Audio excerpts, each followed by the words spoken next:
Endi bu yog'iga O'zbekistonda universitet ochish necha pulga tushadi?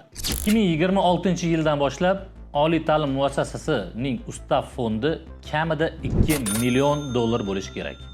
Bundan tashqari, litsenziyaga talabgorlar bankdagi depozit shotlariga 350 ming AQSh dollari ekvivalentdagi pulni zaxira sifatida joylashtirishlari kerak bo'ladi. Hamda universitetning egallagan maydoni kamida 5000 kvadratdan kam bo'lmasligi kerak.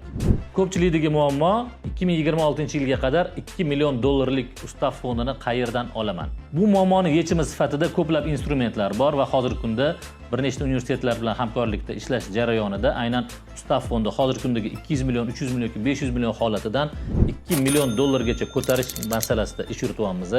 Buning uchun baribir korxonaning o'zining salohiyati, qobiliyati, uchraytilda nimalar bor, nimalar yo'q, universitet o'zinikimi, balansdami yoki balansdan tashqaridami, juda ham ko'p instrumentlar kerak bo'ladi. Muammoni kichkinagina yechimi sifatida bir instrument aytib o'tamiz. Juda ham ko'pchilik universitetlarda hozir ichkariga kirib borganimizda ham ichkaridagi juda ham ko'p asosiy vosita va inventarlar naqd pulga olingan va u buxgalteriya hisobida yo'q bo'lib turibdi.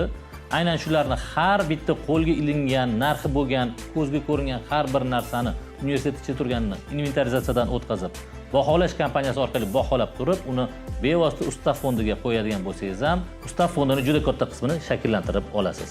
Bundan tashqari yana bir nechta instrumentlar bor, uni bevosita oliy ta'lim muassasasining o'zi bilan hamkorlikda ishlash jarayonida ko'zga ko'rinadigan instrumentlar bor. Bu bo'yicha yana alohida suhbat qursak bo'ladi.